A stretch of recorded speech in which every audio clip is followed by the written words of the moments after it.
Chers compatriotes d'Algérie, bonjour. Bonjour. Ce qui se produit dans notre pays est un désastre. Il nous conduit réellement au désastre. Même de loin, même vu de loin, nous constatons que c'est vraiment en plus du blocage de l'impasse, avec l'apparition, comme prévu, des premiers signes de violence. L'Algérie va vers un désastre. L'Algérie va vers un désastre. Donc, comme nous l'avons dit, comme nous l'avons répété à plusieurs reprises, nous appelons à de la modération, à de la sagesse, et nous souhaitons, et nous prions, et nous supplions les Algériens de maintenir l'État debout. L'État debout. C'est depuis plus de 4 années que nous avons prédit, démontré, argumenté que l'Algérie, de par les politiques publiques internes et les pressions qu'elle subit de l'international et tout ce qui se passe dans la région et dans le monde, allait nous conduire vers des situations très dangereuses. Maintenant, avec les manifestations, avec les marées humaines que nous voyons d'ici en Algérie, il y a bien sûr de l'espoir. Il y a de l'espoir. Mais depuis combien de temps, depuis combien d'années, nous n'avons pas vu ce genre de manifestation pour le 1er novembre, pour le 5 juillet, commémoration de la déclaration de la Révolution et la commémoration de l'indépendance. Depuis le début de ces manifestations, l'État, l'Algérie, se détruit chaque jour un peu plus que la veille. Les deux valeurs fondamentales de l'Algérie, que sont son identité, sa nature, son amazérité et tout ce qu'elle porte, et la valeur de sa monnaie, et tout ce qu'elle porte, tout ce qu'elle charrie, ont été réduites quasiment à zéro. Elles sont devenues les deux valeurs les plus faibles comparées à l'augmentation des valeurs des forces nuisibles. Alors, avant d'aller sur certains points, vous savez, nous avons parlé pas mal de la France, du président de la France. Donc, pour être clair dans nos positions, nous souhaitons à ce mouvement politique, qui est devenu le mouvement politique dit des Gilets jaunes, plein succès. C'est un mouvement qui a réussi la prouesse depuis novembre passé, de passer d'un mouvement idéologique à un mouvement social, et maintenant il est allé dans le domaine politique. C'est un processus pour lequel nous tirons chapeau aux animateurs, aux concepteurs, aux idéologues de ce nouveau mouvement politique en France. Nous espérons qu'ils réussiront à refaire basculer la France dans un état-providence. Ainsi, tous les pays qui entourent la France, et tous les pays qui lui font face sur la Méditerranée, plus particulièrement en Afrique du Nord, pourront s'inspirer de cette transition de mouvement idéologique à mouvement social, à mouvement politique. Bien sûr, il y a une remontée des courants nationalistes en Europe, il y a une remontée claire, il y a un mouvement dit populiste conduit par Steve Bannon à partir des États-Unis, mais derrière, il y a bien sûr une idéologie économique et politique des plus solides. Derrière, c'est le libertarianisme et le paternalisme politique. Là, maintenant, Steve Bannon a pu influencer sérieusement l'orientation des courants nationalistes en Europe et particulièrement en France. Donc, au mouvement, ces Français qui travaillent, qui militent, qui agissent dans le cadre de ce mouvement politique, nous vous souhaitons plein succès dans vos activités, dans vos actions, et nous apprécions le caractère pacifique de votre mouvement. Si le prix Nobel d'économie Jean Debreu, est-ce qu'il est prix Nobel, je ne me souviens pas, oui, Jean Debreu, avec l'américain, ont démontré qu'il y a ont démontré le Canataro, l'américain c'est Canataro, et ont démontré l'impossibilité, le théorème des possibilités et des impossibilités dans les choix, excepté que quand il s'agit d'une dictature. Donc, vous avez maintenant un autre économiste là qui est un rouleau compresseur chez vous et qui a fait des dégâts énormes en Algérie, c'est l'autre Nobel d'économie de la Toulouse School of Economics. Ce que vous avez réussi aussi à faire, c'est de briser ce qui est appelé en théorie des élections, dans son aspect mathématique, le théorème médian. C'est-à-dire le basculement des électeurs vers des partis de centre droit ou de centre gauche. Nous espérons et nous vous souhaitons plein succès pour forcer l'Union européenne, parce que c'est les élections qui s'annoncent, et même l'Assemblée française, le Sénat, le Congrès français, à prendre en considération maintenant prendre des positions politiques, à légiférer sur ce qui est appelé les extrêmes. Parce que ce sont les extrêmes qui souffrent le plus. Froidement dit qu'ils souffrent de pauvreté, de sous-développement, de soins de santé ou d'identité, ce sont les extrêmes qui portent les bonnes valeurs. Vous avez une chance inouïe. Vous avez actuellement un président très intelligent pour nous. Ambitieux. Le président de la France est très intelligent. Il est ambitieux. Il a des objectifs pour l'Europe.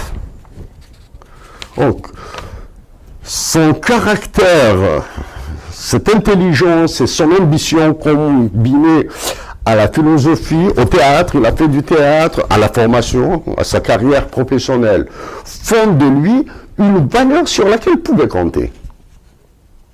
Parce que ce genre de profil psychologique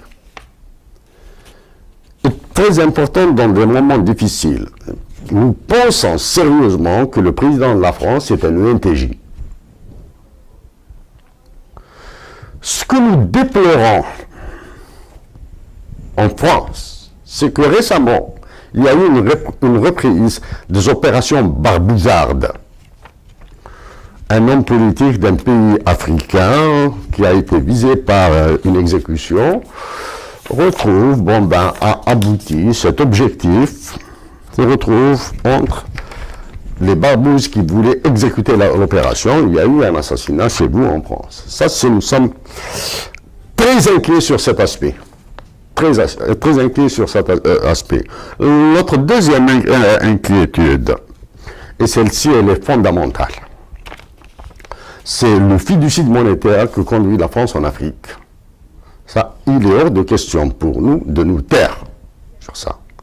La France et l'Algérie, dans le cadre méditerranéen, ont énormément de possibilités de coopération pour une coopération humaine, harmonieuse. Ça, bien sûr, si nous sommes appelés à diriger l'Algérie, la première période sera excessivement conflictuelle avec l'État français. Et en particulier, nous souhaitons que ce soit l'actuel président.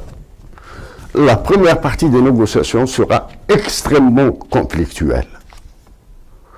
Mais nous sommes certains que nous aboutirons à des résultats qui seront satisfaisants pour tout le monde.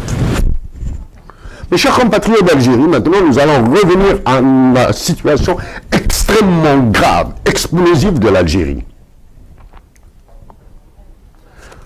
Ce qui se passe actuellement, c'est les manifestations, oui, elles sont belles. Nous allons le répéter, elles sont belles, elles sont pacifiques, même si les premiers signes de violence apparaissent. Mais ce sont des manifestations fomentées de l'étranger. Nous n'avons pas de doute sur la sincérité et le patriotisme de certains manifestants. Mais nous avons énormément de doutes sur le déclenchement. Nous défions ces déclencheurs de s'identifier pour nous rassurer. Et dans ce cas-là, nous promettons, s'ils sont sincères, s'ils sont patriotes, nous promettons que nous allons nous ranger derrière eux. Nous espérons nous tromper dans notre analyse. En nous trompant dans notre analyse, c'est nous qui serons lynchés. Aucun problème. Nous préférons être lynchés, lapidés, que de voir l'Algérie disloquée. En Algérie, il y a une pensée qu'il y a une confusion dans certains mots. Il ne faut pas confondre une affirmation avec une argumentation et une argumentation avec une démonstration. Une information n'a aucune valeur. Une argumentation peut avoir une valeur extrinsèque et une démonstration pourrait donner à la valeur extrinsèque de l'argumentation une valeur intrinsèque.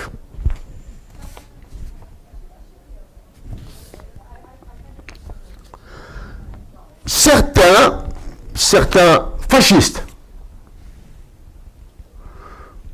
ont parlé de police politique. Oui, dans les années 80, les années 70, les années 60, bon, après les années 60 surtout, 70 et 80, 90, carrément, à l'époque c'était le bipolarisme, URSS, États-Unis, bon, la France un peu moins, beaucoup moins même que maintenant, ben, il y avait la police politique. Généralement, ben, c'est la police, c'est la gendarmerie, la sécurité militaire, c'est les indicateurs qui sont dans les cafés, dans les rues, ce sont les coordinateurs de Khasma FLN au niveau local, certains agents au niveau des entreprises publiques. Ah donc, voilà. Et bien sûr, la surveillance de l'agitation, il y a de la délation, bien sûr. Ça, c'est la police politique. Les Algériens en ont connu, du moins, peut-être pas autant que les années 80 et 70. Mais il y a une nouvelle police politique maintenant. Elle est à travers le web. Elle est donc campée sur Internet, là, dans le web. Ce sont toutes ces personnes qui ont été formées en Algérie par les organisations internationales américaines qui sont devenues la police politique des mouvements sociaux en Algérie. Et même des mouvements politiques. Voici la nouvelle police politique dans les espaces de ce qu'on appelle la webosphère. Oui, cela, il faut le démasquer. Certains appellent à la non-structuration du mouvement. C'est criminel. Là, nous avons actuellement un mouvement de manifestation. Nous avons certaines figures qui commencent à apparaître d'un côté, et en face, il y a ce qui est désigné par pouvoir, système. Donc là, c'est tout le monde, il y a ces trois acteurs qui participent à la destruction du pays. Et ces trois acteurs jurent par tous les dieux qu'ils ont qu'ils veulent le bien de l'Algérie. Si ce mouvement veut avoir une crédibilité, il doit s'identifier. Ces leaders doivent être connus. Pour aller vers la discussion, le dialogue et la négociation. Ce qui est visible dans ce mouvement, il n'y a aucune problématique d'ordre réellement politique, d'ordre réellement économique, d'ordre identitaire. Il n'y a pas de problématique posée. Système erreur. Le système doit partir. C'est quel système? Il faut l'identifier. Maintenant, si c'est le président de la République et l'ensemble des personnes qui travaillent à la présidence de la République, il faut le dire. Si c'est cet ensemble plus l'ensemble des généraux et de la sécurité militaire, etc., il faut le dire. Donc, il faut avoir ces deux blocs-là. Messieurs, partez immédiatement et quittez vos bureaux. Quittez l'Algérie, c'est votre décision. C'est ça le système. Mais maintenant, s'il faut ajouter au système l'ensemble des procureurs, l'ensemble des commissaires de police, l'ensemble des commandants de gendarmerie au niveau local ou régional, etc. Donc il y a énormément de personnes qui doivent partir. Et c'est l'État qui va s'effondrer. Et déjà, l'État s'est effondré. Chers compatriotes, ceux qui appellent, c'est insidieux, c'est infini, ce qui appelle à la non-structuration du mouvement. En occupant la scène, en disant, il ne faut pas structurer le mouvement, non, le mouvement doit rester comme ça, horizontal. Horizontal. Ce sont eux qui sont devenus ces leaders. Ce sont eux qui sont devenus les leaders de ce mouvement, de facto, hein, c'est infini, c'est très insidieux. Au niveau de Béjaïa, il y a des personnes comme ça, très connues là, hein. Elles sont passées par toutes les sources politiques. Elles ont trahi Lounas Matoub, elles ont trahi Hussein Tahmed, elles ont trahi le MCD, elles ont trahi tout le monde. Hein. Elles ont trahi tout le monde. Elles ont lu 2 ou 3 livres des années 70, etc. Ce sont les mêmes livres, peut-être les mêmes théories qu'elles rabâchent là. Et sont devenues des stars. Il tourne, il rôde toute la journée, on s'en fin de journée, il dort, il se réveille, il a une idée, il croit que c'est la solution. Non, la solution, elle est dans nous l'avons dit il y a longtemps, la solution à l'extrême complexité de la situation algérienne, elle n'est pas en économie, elle n'est pas en politique, elle n'est pas dans les relations internationales, elle n'est nulle part. Elle est dans le cœur des Algériens. Ça, c'est pour l'histoire de fascisme politique. Nous entendons aussi certains qui parlent de fuite de capitaux dans un pays complètement désarticulé. Hein. Il n'y a plus d'autorité en Algérie. Fuite de capitaux en Algérie. Ça fait longtemps depuis que nous l'avons soulevé. Et on ne peut pas demander à ceux qui ont parrainé la fuite de capitaux d'arrêter la fuite de capitaux. La dramatique situation de la Banque centrale et le silence de l'ancien ministre de l'économie, nous allons parler après un peu plus dans le détail de ça, est affligeant. Maintenant, parlons de certains autres parlent de corruption. En 2013-2014, quand nous avons travaillé sur ce sujet ici à Montréal, nous avons pour l'université, nous avons transformé notre petit travail modeste d'université en article de presse. Il a été publié à Alger. Bien sûr, en parlant de corruption dans le subconscient ou dans l'inconscient, quelque part, pour tout le monde, quasiment tout le monde. La corruption est un vice, est un mal, est une souffrance, est une catastrophe. Oui, c'est vrai. Maintenant, il faut l'expliquer. La corruption, là, elle a un aspect. Peut-être que vous serez choqués. Nous allons choquer. La corruption a un aspect de gain quand on utilise la corruption. Supposons là que nous devenions président de la République. Nous allons corrompre tous les si nous devons corrompre des responsables iraniens ou nord-coréens pour avoir la bombe atomique, nous allons les corrompre.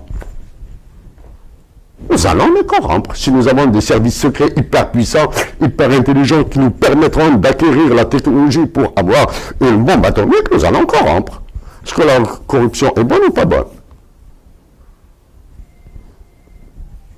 Bon, maintenant, bien sûr, dans le domaine universitaire et académique, on ne parle pas de corruption. La corruption, c'est plus dans le tribunal qu'on parle. On parle plutôt d'économie informelle, de mouvements de capitaux informels, de mouvements informels d'argent, voilà. Maintenant, il faut que nos compatriotes d'Algérie se mettent aussi dans la tête, comprendront que, par exemple, que tant que les États-Unis d'Amérique n'ont pas aplati toutes les lois du plus petit État des États-Unis d'Amérique, qui est le Delaware, il ne faut pas rêver là. Le ICIG, le consortium des journalistes d'investigation, nous avons donné énormément de papiers. Non. Le plus grand corrupteur, c'est l'État. La première corruption, vous la connaissez tous, c'est quand il nomme un incompétent à un poste de responsabilité. Voilà. La corruption est dans la justice. La corruption est dans les entreprises publiques. La corruption est dans la loi. Pour ça, la plus grande corruption morale, c'est une loi, est une loi. C'est la loi qui dit nul n'est censé ignorer la loi. Ça, c'est une corruption terrible. Nul n'est censé ignorer la loi. Alors pour ça, nous n'avons pas le temps de développer tout ça, là, d'expliquer la morale, la philosophie ou l'idéologie qu'il y a derrière ça. Les échelles payées. Ça, oui. Nul n'est censé ignorer la loi. C'est la plus grande corruption. Les Algériens ont été des députés à qui des forces étrangères, telles que l'UFMI, la Banque mondiale et les pays pour lesquels ils travaillent, ont imposé des lois criminelles, fascistes, la loi sur la santé. Dans ce mouvement, tout a été passé en revue, presque tout a été passé en revue. C'est la loi sur la santé, les fascistes. Personne n'a demandé son abrogation. La future loi, bon ben, nous espérons qu'elle ne sera jamais votée, qu'elle ne passera jamais. C'est la loi sur le partenariat public-privé. C'est une loi qui légalise la corruption. Maintenant, bien sûr, d'un point de vue plus formel, la corruption, c'est l'égalité de deux équations. Il y a un corrupteur, il y a un corrompu. Le corrupteur a besoin d'un service, il a sa fonction de corruption, ses variables, ses capacités à corrompre, le temps qu'il a, les moyens financiers qu'il a, s'il a d'autres moyens de persuasion ou de coercition. Et en face, il y a le corrompu, lui aussi, il a sa force, il a ses moyens, il a ses connaissances. Toutes ces variables-là déterminent sa puissance. Quand les deux puissances s'égalisent, il y a corruption. Et tout le monde est satisfait. Il y a certains avocats. Ils sont passés par tous les circuits, par le Sénat, soutenir un général, quitter un général, aller vers le mouvement populaire, etc. Du moins, ce mouvement. Et bien, c'est pas tout ça. Nous sommes corrompus. Nous avons été corrompus pour 5 milliards de centimes. Une valeur de 5 milliards de centimes. Nous faisons arrêter par la sécurité militaire ou bien par des services plus opaques là que nous ne connaissons pas, nous faisons arrêter. Bien sûr, en vertu de la loi et de l'égalité devant la loi, nous allons demander à un avocat de nous défendre. Et si nous décidons de lui accorder 3 milliards sur les 5 milliards, s'il n'accepte pas de nous défendre, c'est un crétin. Et si avec les 3 milliards, il n'essaie pas d'apporter des preuves ou bien des arguments pour nous disculper, c'est un mauvais avocat.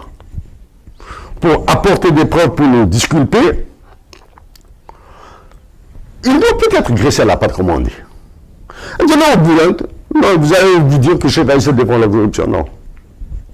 La corruption est très mauvaise. Parce qu'elle disloque la population, le tissu social et le tissu au quotidien. La vie au quotidien devient disloquée. Et ça devient la loi de la jungle. C'est la loi du plus fort.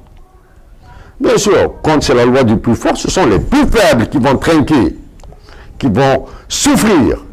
Maintenant, quel est le pourcentage dans la population algérienne? Quel est le pourcentage des plus faibles et quel est le pourcentage des plus puissants? C'est là où la corruption doit être combattue. Mais pour combattre la corruption, c'est une éducation sur du long terme, sur le système de la corruption. La corruption elle-même est une institution qui est plus forte que les présidences d'État, qui est plus forte que les pouvoirs judiciaires. La corruption est une institution. Ici au Canada, nous galérons. Aux États-Unis, c'est encore pire. En Chine, elle est naturelle. En URSS, c'est une pratique. La corruption est elle-même une institution. Donc, nous allons passer à un autre. Nous n'allons pas aller dans le détail, parce que c'est déjà suffisamment grave comme ça. c'est les premiers signes du Kosovo. Il y a des pancartes manifestants, ni Kabyle, ni Chaoui, ni Telgui, ni ceci, ni cela, ni Anabi, ni Oranien, ni quoi que ce soit. Nous sommes tous des Algériens. Oui, qu'on s'est dit naïvement, qu'on s'est dit avec un cœur blanc. Oui, nous l'acceptons, bien sûr. Non, Algérien, ça veut dire quoi? C'est le gentilé. C'est le nom qu'on tire à partir du mot Algérie. Du nom Algérie. Algérie, c'est El Jazair. Ça remonte à l'appellation donnée par ce général français, là, du côté de la Kabylie. Ça remonte à très longtemps, à Boulérin et Bluziri. El Jazair, qui veut dire les îles, hein. C'est-à-dire, c'est l'offshore de l'Algérie, ce n'est pas le inshore. C'est-à-dire, ce n'est pas le territoire actuellement de l'Algérie. Quand nous disons que nous sommes tous des Algériens, c'est vrai. Nous avons un passeport algérien, nous avons un passeport canadien. Il suffit de changer le nom de Jazair. Et les Algériens ont le droit, la possibilité de changer le nom de leur pays. Ils peuvent l'appeler, par exemple, actuellement, les politiques ravageuses qui ont été menées par les différents pouvoirs en Algérie. On fait de l'Algérie une nouvelle colonie française. Maintenant, si les Algériens décident d'appeler leur pays la néocolonie française, donc notre nationalité deviendra les néocolonisés français. Nationalité. Quelle est votre nationalité? Néocolonisée française. Parce que nous sommes une nouvelle colonie française. Maintenant, si nous décidons de changer de nom à ce qui est actuellement l'Algérie et l'appelée Tamazra, la nationalité deviendra Damazir. Amazir. Quelle est votre nationalité, madame? Quelle est votre nationalité, monsieur? Quelle est votre nationalité, jeune homme? Jeune fille? Tamazir. Amazir. C'est tout. Alors, comme nous l'avons dit, nous allons céder surtout, sauf sur la question de la majorité de l'Algérie, sa dotation de l'hymne national bien et la valeur de la monnaie. Tout le reste est négociable. Et tout le reste a une solution. Mais la dislocation actuelle du pays n'a pas de solution.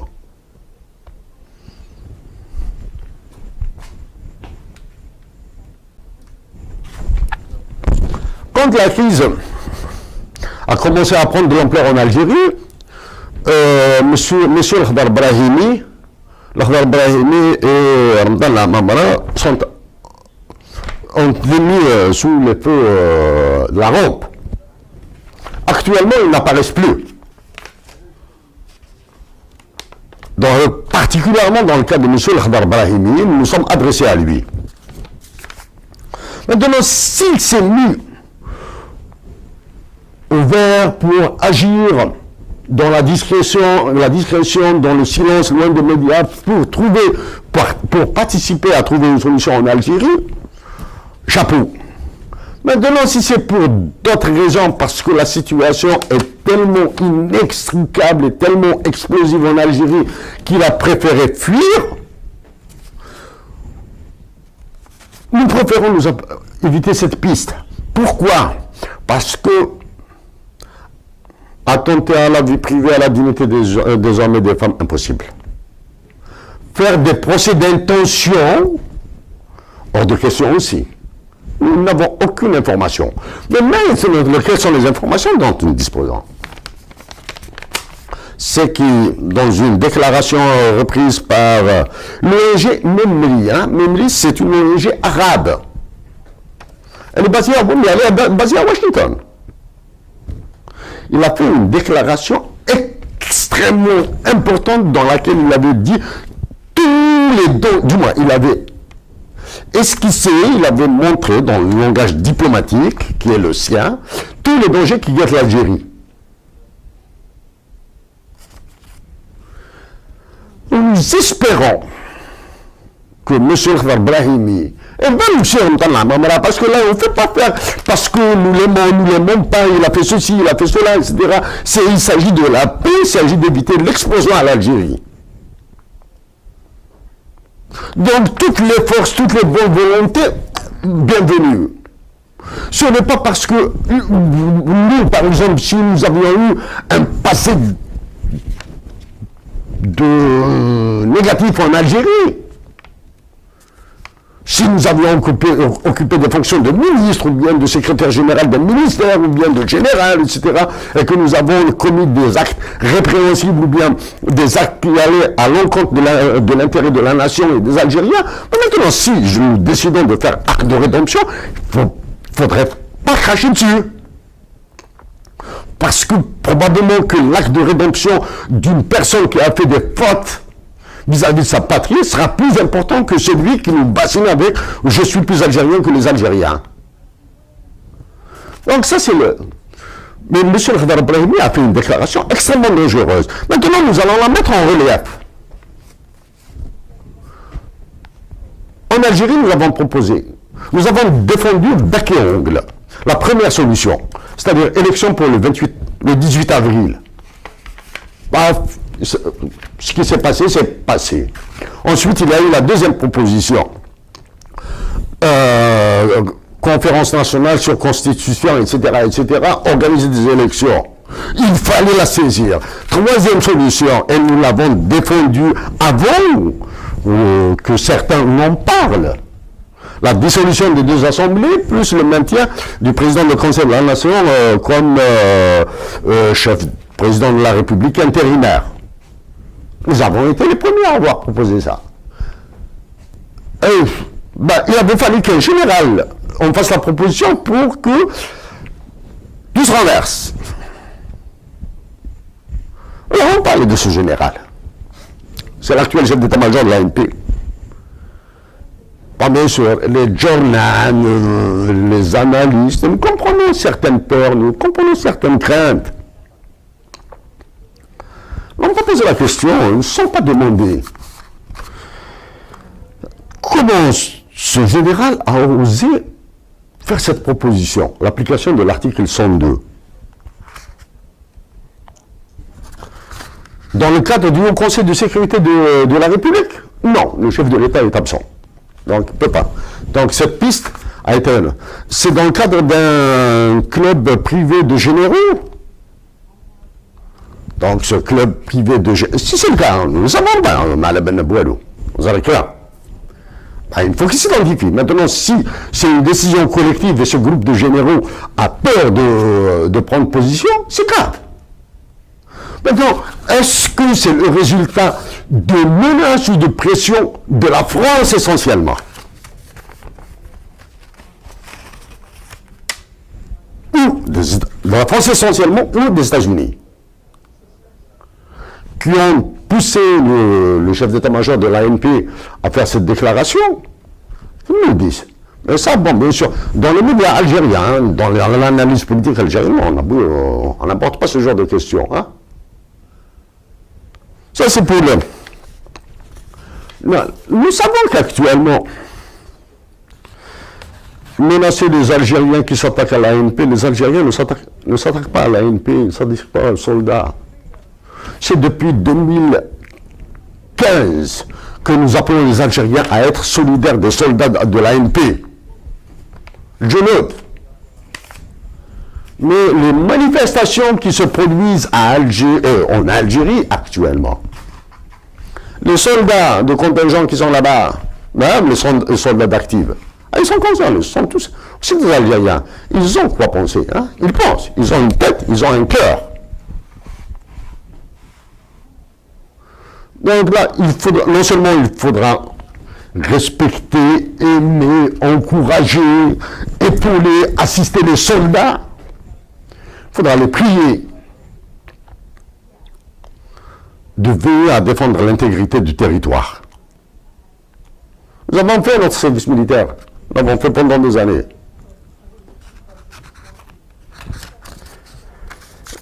Question. La constituante. Certains, surtout, certains leaders politiques, militants, carriéristes, hein, c'est des carriéristes à l'Assemblée, appellent à la constituante. Ça, depuis 1964 que Hussein Hamid l'a fait. Rien. Appelé à la constituante en 2019, il y a 100 000 façons de la faire. Au lieu de casser, de rebattre les oreilles des gens, aux gens, avec ces histoires de constituante, un projet informatique un projet réseau, maximum 10 millions de dinars, 100 millions de dinars, on va le dire comme ça. À 100 millions, un réseau. Réseau, projet Internet, comme vous le faites pour les pétitions, ceux qui allument les Algériens à taper sur les autres, etc., etc. Projet Internet. Et ce sont tous les Algériens intéressés qui vont participer à la constituante. Internet, moi, flamme belle flamme, taillé de Tizimba, bon ben je veux que dans la Constitution, il faut qu'il y ait la propriété privée est sacrée, aussi sacrée que la prière. Il veut ça. Bon. L'autre, oui, la loi, nul n'est censé ignorer la loi, doit être soumise à un référendum. Oui, la question, la santé, l'éducation et la valeur de la monnaie ne peuvent être amendées que par voie référendaire. Actuellement, il y a 360 députés au Canada, à peu près hein, l'un dans l'autre, nous sommes à peu près la même population. Bon, il y a un peu plus en Algérie, il y a combien? 4 millions en plus. Au Canada, il y a 167 ou 197 députés, c'est-à-dire moins de 200. En Algérie, 360 à voter des lois contre le peuple algérien.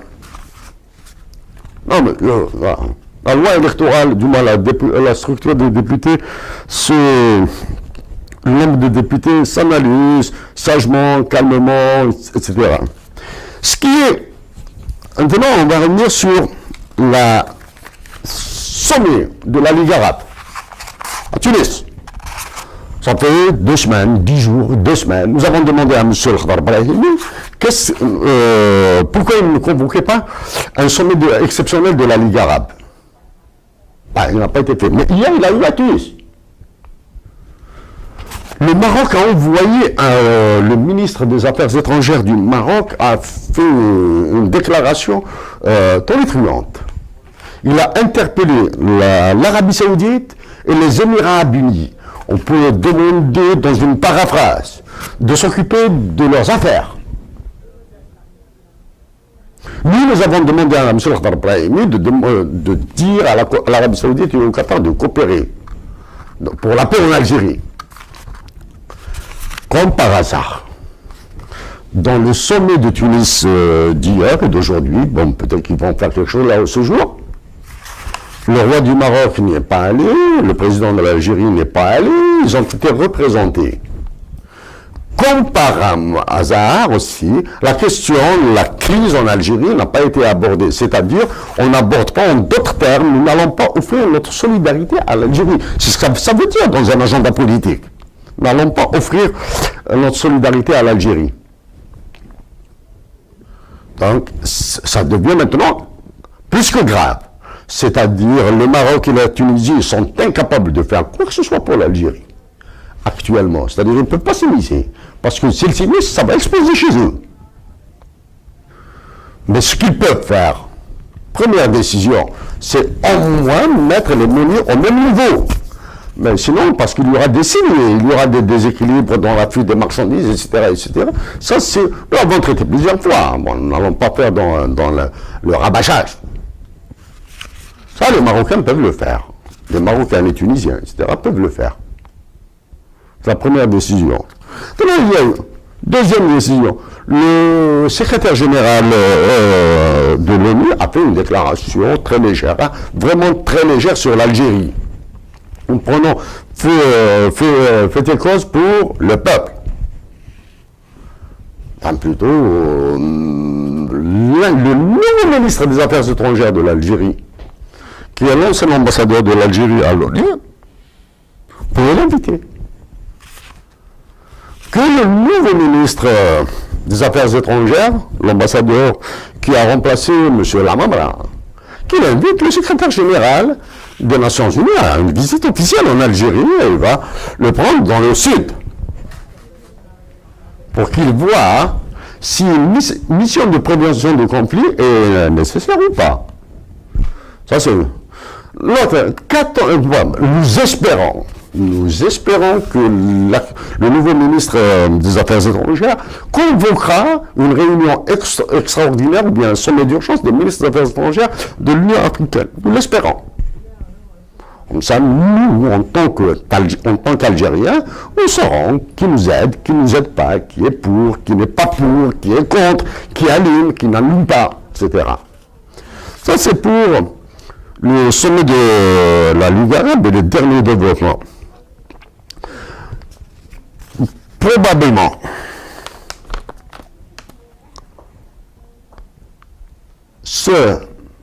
dans la dernière élection présidentielle, il y avait eu des candidats. Dans l'actuel, il y avait des candidats déclarés. Où sont-ils?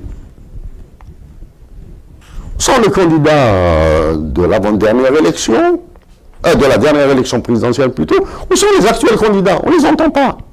On ne les entend pas. Après le changement,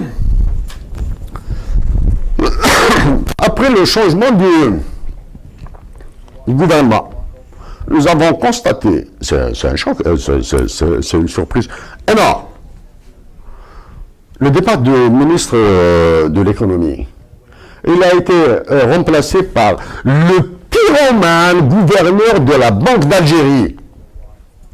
Ces deux messieurs sont, du moins, le ministre de l'économie est parti, l'actuel gouverneur qui est devenu ministre de l'économie, et nous verrons qui sera le nouveau gouverneur de la Banque d'Algérie, refuse de révéler la créance que détient l'Algérie sur la France. Nous avons besoin de cette information, non pas pour dire dire à la France, rendez-nous les 2 milliards ou les 3 milliards d'euros, je sais pas, nous ne savons pas combien là. C'est pour changer les équations de négociation, nous devons négocier avec la France. Et nous devons avoir des atouts. Ça, c'est le premier atout.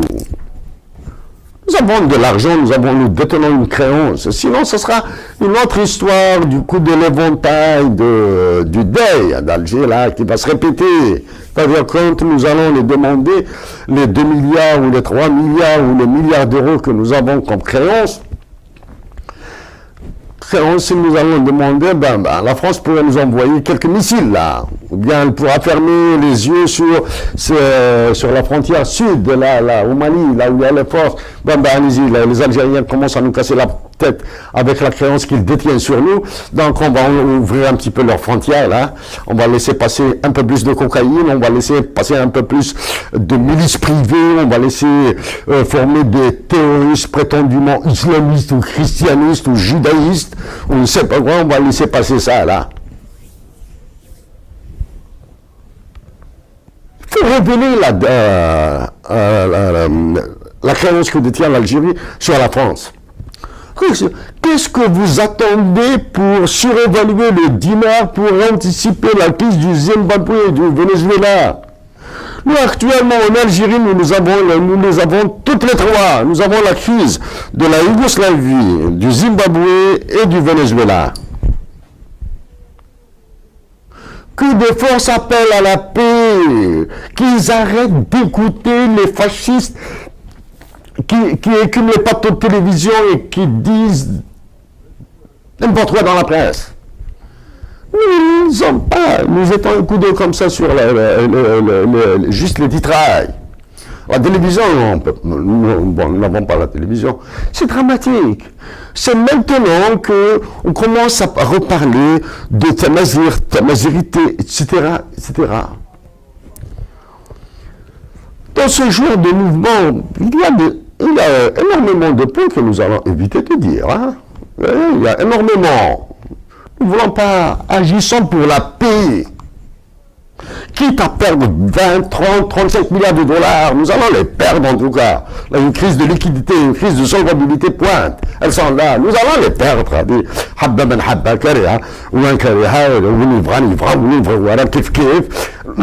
Perdre 30, 25 à 30 milliards de dollars. Parce qu'actuellement, dans l'Algérie, à genoux, elle est en train de s'affaisser.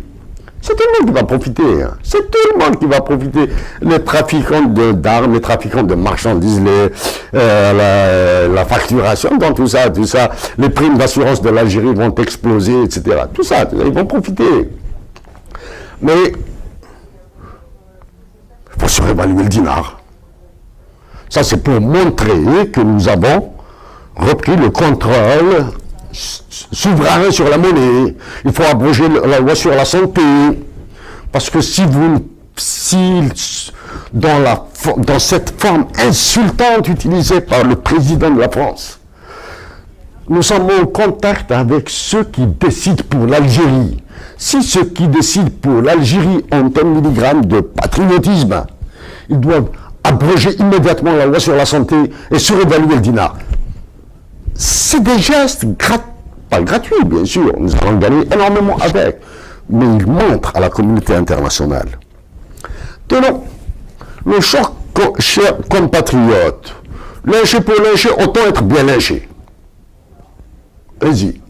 Ce coup de manifestation, il est aisé à analyser, hein, pour nous du moins, il est très facile. Nous avons travaillé, nous avons fait des études de coopération internationale, donc nous savons comment fonctionnent ces organisations.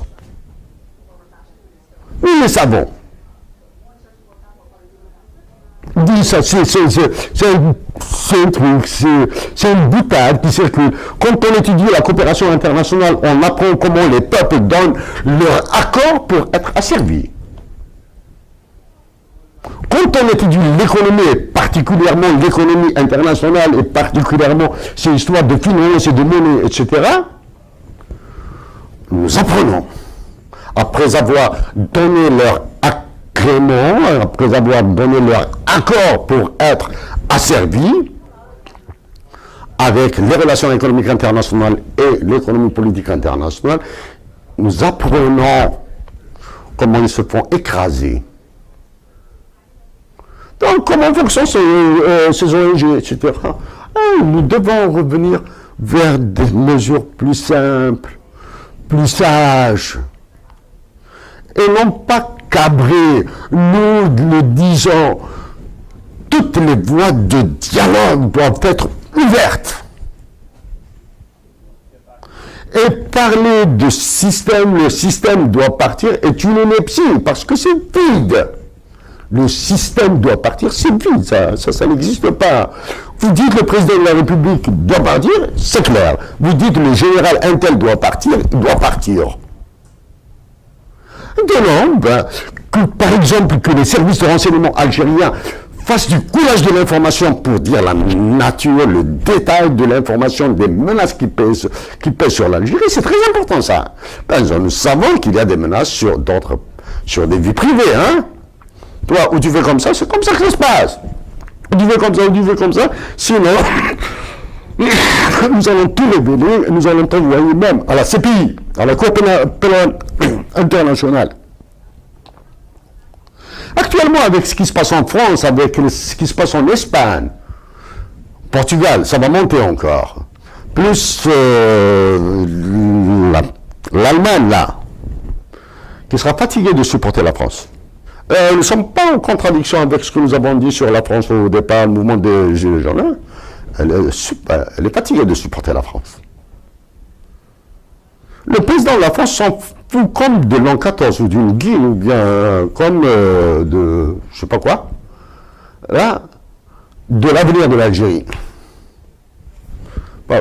Il veut sa part de recettes en Algérie, sa cagnotte en Algérie, pour cela quitte à la déstabiliser à partir du Mali et du Niger. Ça, il s'en fout. Le seul aspect qui va le déranger le plus, c'est le risque migratoire. Pour ça, dans le cadre de l'Union européenne, ils vont faire un mur au niveau de la Méditerranée, avec des avions, des radars, des satellites, etc., etc.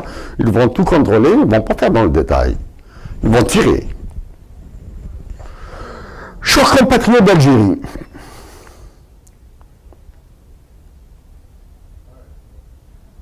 Hussein Ahmed a tout réussi. Dans la guerre, dans la révolution, à l'indépendance de l'Algérie, il avait quasiment tout raté. Tout raté. Constituant, ouverture démocratique en 89, 90, une tentative d'élection présidentielle de 99, 2001, 2001 avec la tragédie, le massacre qui s'est produit essentiellement en Kabylie. Il a été lynché quand il appelait à dialogue, au calme, etc. Chers compatriotes d'Algérie, ces manifestations doivent s'arrêter pour donner la chance à la paix, pour donner la voie au dialogue, la chance au dialogue. Sinon, nous allons, une fois les troubles déclarés, une fois les premières rafales sonneront là, nous allons chercher des personnes en Algérie, il n'y en a plus. Des intermédiaires pour la paix, il n'y en a plus. Nous allons demander aux étrangers de nous trouver la paix. Et les étrangers, nous trouverons toute la paix nécessaire pour la leur, c'est-à-dire une paix précaire. Nous avons dit il y a longtemps, la rupture entre le sommet et la base, elle a été consommée. Chers compatriotes d'Algérie, l'Algérie a besoin de paix. Les Algériens et les Algériennes ont besoin de bonheur, mais pas les générations actuelles. Ce sont les générations de 2050, de 2060 qui vont bénéficier. La génération actuelle, elle doit continuer à se sacrifier. Il y a des génies, il y a des lumières, nous en connaissons quelques-uns. Mais la génération des trentenaires des années 80, 88, 89, etc., parmi lesquels nous avons pas dit, et nous vous avons produit une catastrophe. Nous avons produit une catastrophe. Donc, pour notre part, nous vous demandons pardon d'avoir participé à l'élaboration de la catastrophe. De cette catastrophe, nous n'avons absolument rien fait. Chers compatriotes algériens, maintenant,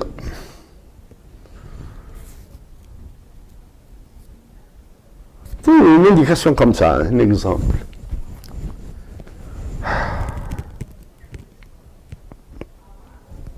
Il y a des choses qu'on ne peut pas dire. Bon. L'Allemagne et la Russie ont fait le Nord Stream. La Chine a fait le bruit, la route de la soie. Quelle a été la réaction des États-Unis? C'est le rail transafricain. Les Américains ont piloté un chantier pour la voie ferrée de l'Afrique du Sud, du Nigeria, jusqu'à la Méditerranée. Bon, pour côté américain, nous savons que c'est Warren Buffett, l'oracle d'Omaha, et Bill Gates qui sont derrière. En Algérie, vous les connaissez probablement mieux que nous. Oh. Arrêtez ce mouvement, donnez le temps à la paix, redevenez un Mazir.